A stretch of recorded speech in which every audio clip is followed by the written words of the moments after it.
চলে যায় সেই বোঝে হায় বিচ্ছেদে কি যন্ত্রণা, যার চলে যায় সেই বোঝে হায় বিচ্ছেদে কি যন্ত্রণা।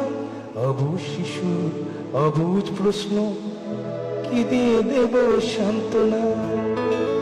আমি চিৎকার করে কাঁদিতে চাহিয়া করিতে পারিনি চিৎকার।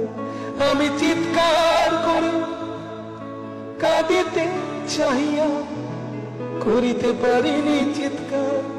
বুকের ব্যথা বুকে চাপায়।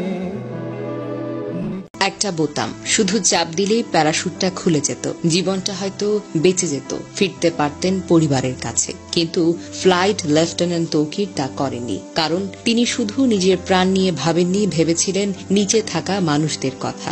বিমানের ইমার্জেন্সি সিস্টেম সক্রিয় থাকলেও তিনি সিট ত্যাগ করেনি।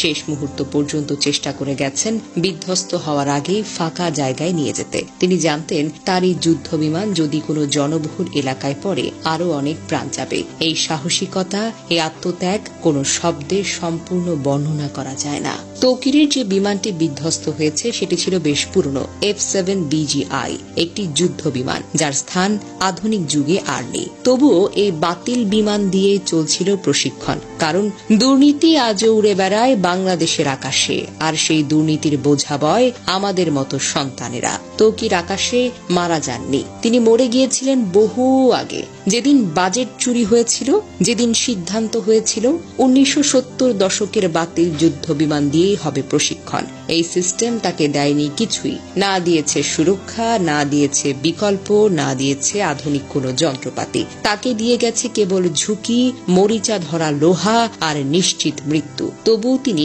পিছু হটেননি। দেশ, দায়িত্ব আর মানুষ, এসবের কাছে নিজের প্রাণকেও তুচ্ছ মনে করেছিলেন। উত্তরার আকাশে ফ্লাইট লেফটেন্যান্ট তৌকির একা মারা যাননি। এই ভয়াবহ দুর্ঘটনায় আরো অনেক প্রাণ ঝরে গেছে।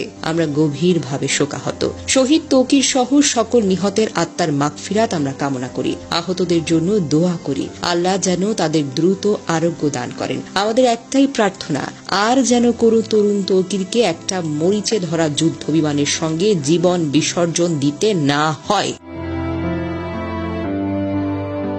দুর্ঘটনার খবর ছড়িয়ে পড়লে বিকেল থেকে রাজশাহী নগরীর উপশহরের 3 নম্বর সেক্টরের আশ্রয় নামের ভাড়া বাড়িতে স্থানীয় বাসিন্দা ও স্বজনদের ভিড় করতে দেখা যায়। বাড়ির মালিক আতিকুল ইসলাম বলেন, ফ্লাইট লেফটেন্যান্ট তৌকির ইসলামের মা বাবা ও বোন জামাই ঢাকার উদ্দেশ্যে রওনা হওয়ার আগে তার মৃত্যুর খবর জানতেন না। পরিবারের সদস্যরা জানতেন সাগর জীবিত ও চিকিৎসাধীন রয়েছেন। তৌকির ইসলামের বড় চাচা মতিউর রহমান বলেন, ঢাকায় রওনা হওয়ার আগে তৌকিরের বাবা মাকে নিহতের খবর জানানো হয়নি। গত বছর তৌকির ইসলাম বিয়ে করেছেন। চলতি বছরের ফেব্রুয়ারি মাসে বিয়ের আনুষ্ঠানিকতা সম্পন্ন করেন। তার স্ত্রী ঢাকার ব্র্যাক ইউনিভার্সিটির একজন শিক্ষক। প্রসঙ্গত, সোমবার দুপুর 1টার পর রাজধানীর উত্তরার দুর্ঘটনায় পরে বাংলাদেশের বিমান বাহিনীর একটি প্রশিক্ষণ বিমান। বিমানটি উত্তরার মাইলস্টোন স্কুল অ্যান্ড কলেজের একটি ভবনে গিয়ে পড়ে যায় এবং বিধ্বস্ত হয়। সঙ্গে সঙ্গে বিমান ও স্কুল ভবনটিতে আগুন ধরে যায়। যে ভবনে এটি বিধ্বস্ত হয় সেখানে বহু স্কুল পর্যায়ের শিক্ষার্থী ছিল, যাদের বেশিরভাগই হতাহত হয়েছে। দুর্ঘটনার পরপর উদ্ধার অভিযান শুরু করে ফায়ার সার্ভিস। উত্তরা সহ আশেপাশের 9টি ইউনিট ঘটনাস্থলে গিয়ে আগুন নিয়ন্ত্রণে আনে এবং হতাহতদের উদ্ধার করা শুরু হয়। পরে উদ্ধার অভিযানে যোগ দেন বিজিবি ও সেনাবাহিনী। বিমান বাহিনীর হেলিকপ্টার করে হতাহতদের হাসপাতালে নেওয়া হয়। মর্মান্তিক এই ঘটনায় শোক জানিয়ে বার্তা দিয়েছেন প্রধান উপদেষ্টা ডক্টর মোহাম্মদ ইউনূস। মঙ্গলবার রাষ্ট্রীয় শোক ঘোষণা করা হয়েছে। আমার অনেক কষ্টের ছেলে,